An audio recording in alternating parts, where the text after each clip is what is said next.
Прыйшоў час для новага напрамку праекта «Забытыя старонкі гісторыі». Мы адкрываем зусім іншы жанр.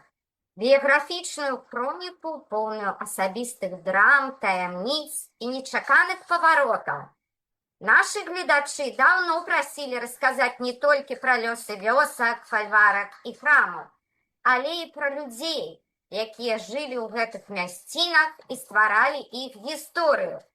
Мы прыслухаліся да нашых гледачоў, і вось перад вамі прэм'ера відэа, якое стала сапраўдным адкрыццём і нават крыху прыгодай для нашай каманды. Мы раскажам пра прадстаўнікоў графскага роду Старжэнскіх, людзей, чые лёсы пераплятаюцца з беларускай гісторыяй і адкрываюць нечаканыя бакі мінулага. Даследаванне іх жыцця аказалася такім захапляльным, што матэрыял выйшаў за рамкі звыклых тэм, і зараз мы дзелімся з вамі новым відэа. Мы падзялілі яго на дзве часткі, каб ніводная дэталь не засталася за кадрам. Гэтыя біяграфіі, як сапраўдныя раманы, у іх каханне і трагедыя, мары і правалы, уплыў і адзінота. Гісторыі людзей – гэта ключ да разумення эпохі. Мы ўсё глыбей пераконваемся, менавіта чалавечыя лёсы робяць гісторыю жывой і сапраўднай. Запрашаем вас, дарагія гледачы, пагрузіцца разам з намі ў гэты дзіўны аповед. Добрый день, шановные сябры. Сегодня у нас черговая онлайн-лекция, и она трошечки незвычайная. Мы постарались распавядаць вам про историю маёнткаў, а сегодня мы поговорим про историю людей. И история наша будет датычыцца рода графаў Старжэнскіх. Там есть некалькі выбітных особ, про якіх мы расскажем невялічкія апавяданні. Ну, графы Старжэнскія карысталіся гербам лис. Малюнак вы можете бачыць шляхецкага герба лис. Яны паходзілі з маёнтка Старжэніцы у вялюнскай зямлі Вялікая Польшча. Род быў вельмі разгалінаваны, і адна з галін атрымала графскі тытул у Галіцыі у 1780 году. Галіцыя тогда была ў складзе Аўстрыйскай імперіі. Таму гэты тытул быў зацверджаны аўстрыйскім імператарам у верасні 1781 года. Потым графскі тытул быў пацверджаны Старжэнскім у Прусіі в 799 годзе і ў Каралеўстве Польскім у 819 годзе. А ў Расійскай імперіі ён быў пацверджаны прадстаўнікам пэўнай галіны рода Старжэнскіх толькі ў 1849 годзе. Сярод Старжэнскіх было немало цікавых асоб, але мы спынімся на датычных да нашай гісторыі. Гэта найперш, конечно, прадстаўнікі галіны рода, якая валодала маёнткам Страбля. Сёння ён знаходзіцца на Падляшшы, Беласточчына. А першым з іх успомніць трэба графа Михаіла Гераніма Старжэнскага. Его гады жыцця 1757-1824. Вы бачите его портрет. Удзельнік паўстання Тадеуш Касцюшкі. Потым быў маршалкам шляхты Беласоцкай акругі в 810-811 годах. Ну, больше, конечно, вядомыя яго продкі. Сын яго, Мацей Ігнацій Старжэнскі, его гады жыцця 1789-1852, узяў шлюб з графіняй Марыяй Бавароўскай. Жила 1794-1876. Дзядзічкай на Гніліцы. Гніліца гэта на Украіне цяпер. Яе бацька, граф Віктор Бавароўскі, валодаў даволі значнымі маёнткамі да, на той же Украине, и был тогда членом галицийских станов у Австрийской империи. Так вот, у них был сын Виктор, и Виктор Васлов, я его зовут, он родился в 1826 год в Страбле, помер в 1882 год у Петербурга. И он был дедичем на Страбле, Неводнице, Подляш, все это. Подтвердил графский титул России в 1854 году. Был офицером войск российских, служил на Кавказе. Потом был маршалком Гродзенской губернии, аккурат подчас повстания Калиновского, кавалером ордена Святого Георгия. В 1853 году он оженился с Марией Авророй де Безі, званой, ну так, в сім'ї Валесі. Її годы життя 1833-1875. Вот на здимках ми акурат і бачимо Віктора, да?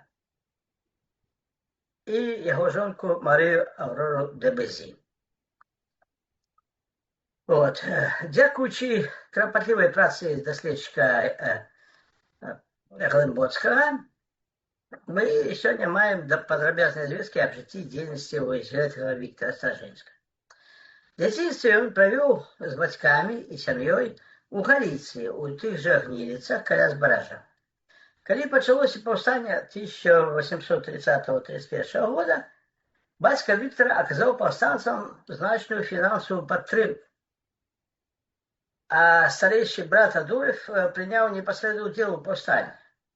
И он, до речі, помер у 1837 году. Вот. Але, ну, після этого сім'я за фінансових тяжкостей переехала в маєток Страбля на Подляшше, да, на постоянное место жительства. Ось. У молодості Віктор Стражинський шмат подорожничав по Європі, був в Австрії, Італії, Швейцарії, Франції, Германії, учився у Мюнхенському університеті. У 1846 году вернувся на родину по спадщинних справах.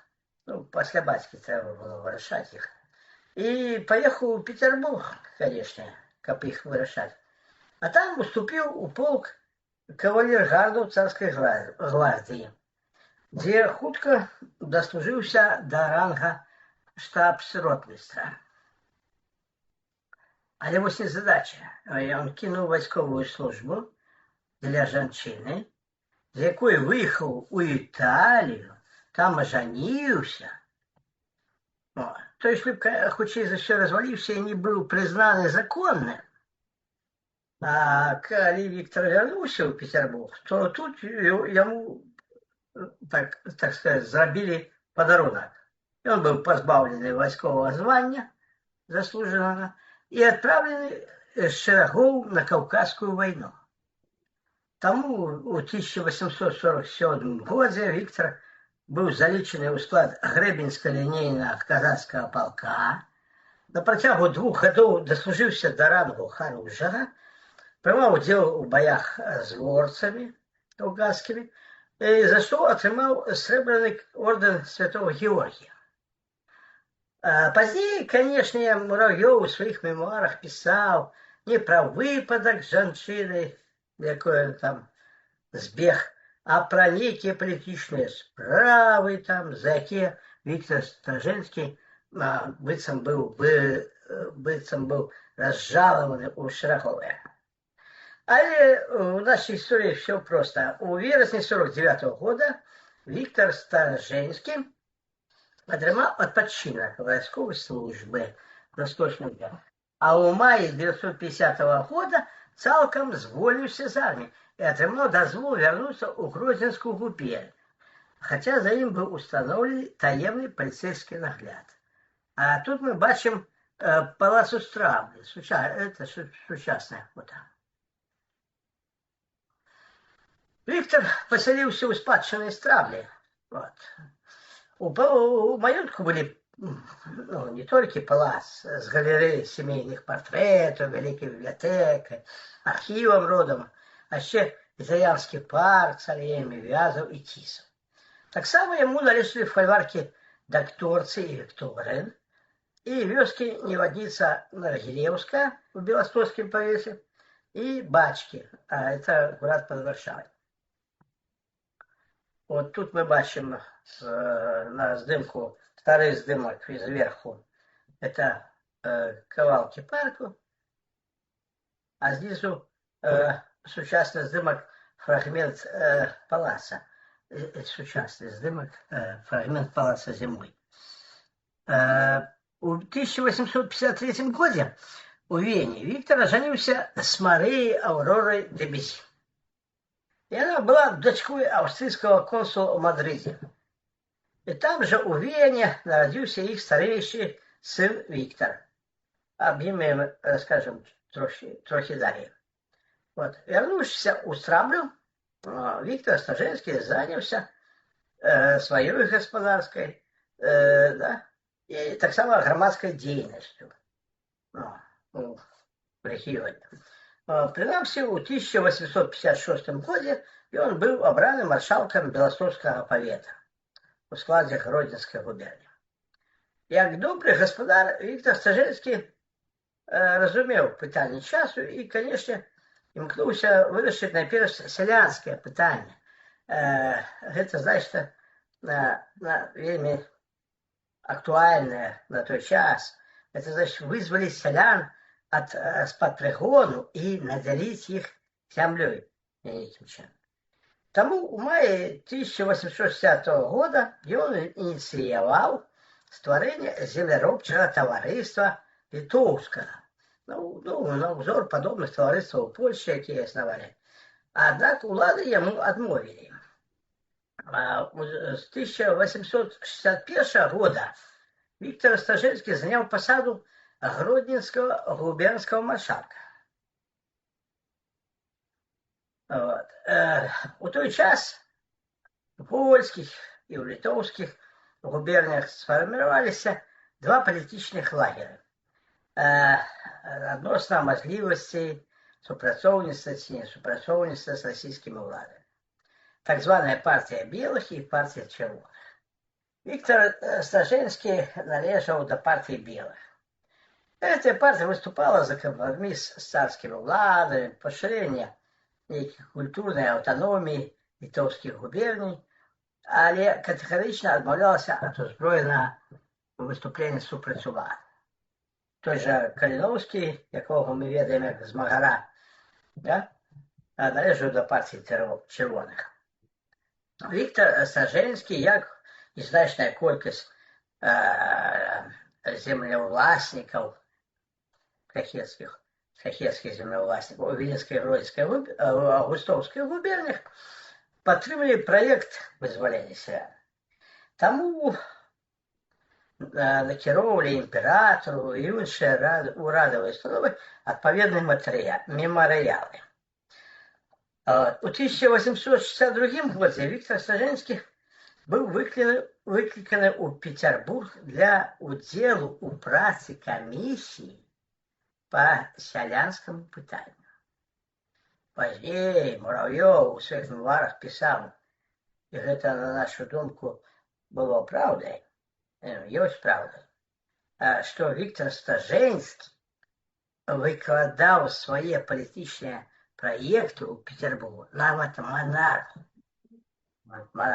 У тым ліку проект об культурной автономии Великого княжества Литовского на узор царства Польского. Ну, як позднее писал Муравьев у мемуарах,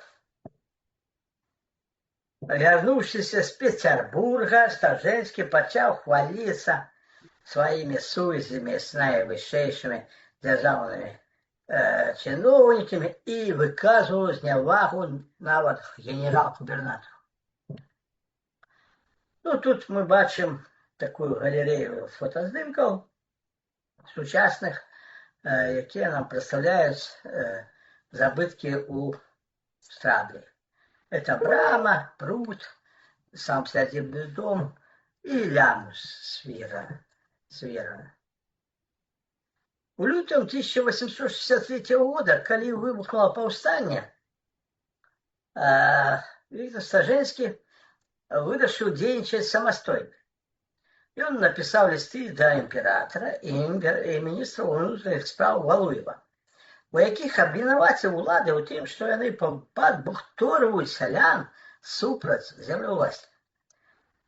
Больш таго, Віктор Стажэнскі аб'явіў, што ў такой сітуацыі ён не лічыць сябе абавязаным служыць ураду як маршалак шляхты, склаў свае паўнамоцтвы. Адначасова ён паведаміў аб сваім рашэнні павятовым маршалкам Гродзенскай губерніі, якія яго рашэнне падтрымалі. Міністр унутраных спраў Валуеў адстаўку Віктора Стажэнскага прыняў і звольніў яго ад службы па ўласнаму жаданню за адзінай умовай, каб той заставаўся на жыхарстве, на сваім месцы жыхарства у Гародні. Быўшы тады генерал-губернатарам Назімаў, тым не менш, лічыў, што побыт Стажэнскага ў Гародні вельмі шкодны і небяспечны, а яго дзеянні проста акурат супраціўныя ўладзе. І таму Назімаў стараўся прыцягнуць Стажэнскага да судовай адказнасці. Прыехаўшы Мурав'ёў, загадаў прывезці Стажэнскага пад арыштам у Вільню і аддаць яго там пад суд. Ён, дарэчы, пазней у сваіх мемуарах ахарактарызаваў Віктора Стажэнскага як адну з найзначнейшых фігур польскай прапаганды ў краі. Мурав'ёў і яго следчыя прыпісвалі Стажэнскаму амаль што кіраўніцтва паўстаннем, але той падобныя абвінавачванні абвяргаў. У сваю чаргу Стажэнскі спасылаўся на свае размовы, бяседы з вышэйшымі пецярбургскімі сановнікамі аб неабходнасці супрацоўніцтва уладаў з мясцовымі землеўласнікамі для забеспячэння мірнага развіцця края. Пакуль ішоў следства, Віктор Стажэнскі сядзеў у вязніцы на Антаконе.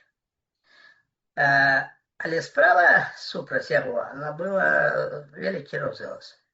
Таму за яго хадайнічалі не толькі яго маці і асобныя замежныя паслы. Нават некаторыя расійскія чыноўнікі стараліся аб змягчэнні яму вырока. Нарэшце, 3 лістапада 1863 года імператар зацвердзіў прыгавор. 1 год турмы, а потым пасялення ў Пермскай губерніі.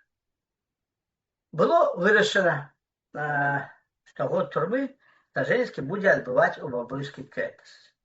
Тут бачым план Бабруйскай крэпасці, складзены яшчэ ў 830-е гады для азнакамлення. Сям'і дазвалялася пражываць разам з ім. Пасяленне ў Пермскай губерніі потым замянілі на Варонежскую. А ў чэрвені 1867 года Віктор Стажэнскі быў увогуле вызвалены ад прыгавора судовага. Яму было дазволена жыць свабодна, вольна ў царстве польскім. Толькі ў царстве польскім, бо генерал-губернатар Кауфман выказаўся супраць яго вяртання ў Гродзенскую губернію. Таму менавіта ў гэты час Віктор Стажэнскі з сям'ёй пражывалі ў матчным доме ў Варшаве. Пасля паўстання 1863 года маёнткі Стажэнскіх на Гродзеншчыне былі прымусова прададзены. Была такая мера. Страблю, напрыклад, купіла ў снежні 1867 года княгиня Александра Оболенская. У 1870-м яна здала гэты маёнтак у аренду палкоўніку Смульскаму. Але пасля смерці самой княгіні ў 1876 годзе, падобна, арендатар давёў маёнтак да занядбання. Краў ўсё, што можна. Верагодна, тады ж зніклі найстаражытныя сямейныя партрэты і роду Старжэнскіх і каштоўная мэбля. Пасля 1867 года Старжэнскі валодаў толькі вёскай бацькі пад Варшавай. Да чэрвеня 1868 года ён заставаўся пад строгім паліцэйскім наглядам, а потым пад сакрэтным назіраннем. У 1869 годзе ён пераехаў у Галіцыю і жыў у Дуклі, у маёнтку свайго швагра Цэзара Манцінскага, мужа сваёй сястры Габрыэлі, гады жыцця 1821-1849. На працягу некалькіх гадоў ён займаўся на Падкарпатці пошукамі, напрыклад, нафты. Тады гэта было вельмі выгодна. У 1875 годзе пасля смерці жонкі Віктар вярнуўся з дзецьмі ў Варшаву і хутка атрымаў дазвол на пражыванне непасрэдна ў літоўскіх губернях.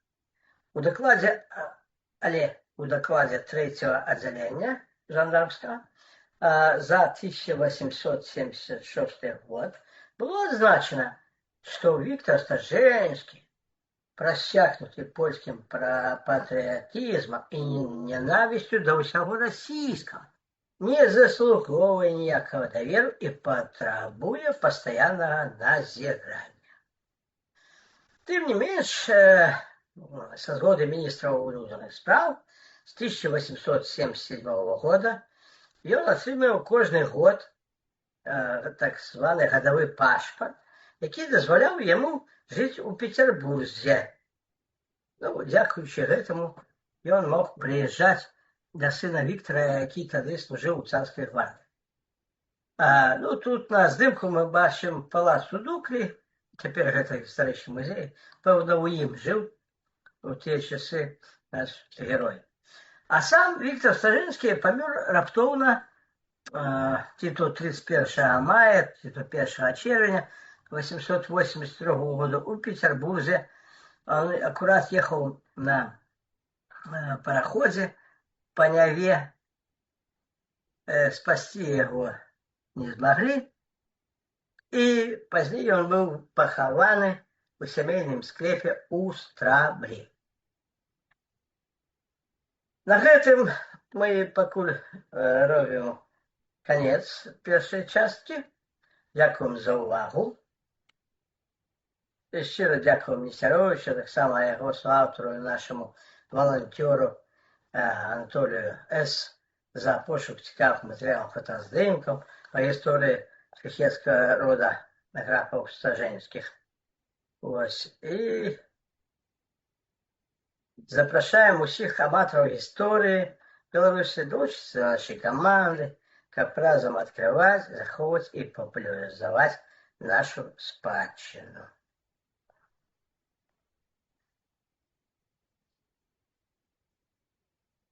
На гэтым мы завершаем першую частку нашага апавядання пра лёсы графскага роду Старжэнскіх, але гэта толькі палова гісторыі. У другой частцы вас, шаноўныя гледачы, чакаюць новыя біяграфічныя адкрыцці, нечаканыя падрабязнасці і працяг тых ліній, якія мы пачалі ў першай частцы. Мы запрашаем вас працягнуць гэтае дзіўнае вандраванне разам з намі ў другой частцы відэа, дзе кожная старонка жыцця гаворыць гучней, чым дакументы. Калі вам спадабалася, не забудзьце паставіць падабайку, падпісацца на канал Вольга Яноўская, спасылка будзе ў апісанні да відэа, і націснуць на званочак, каб атрымліваць апавяшчэнні пра новыя відэа. Напішыце ў каментары, што вас асабліва зацікавіла. Мы вельмі цэнім зваротную сувязь з нашымі гледачамі. Да сустрэчы ў другой частцы відэа пра гісторыю рода графаў Старжэнскіх.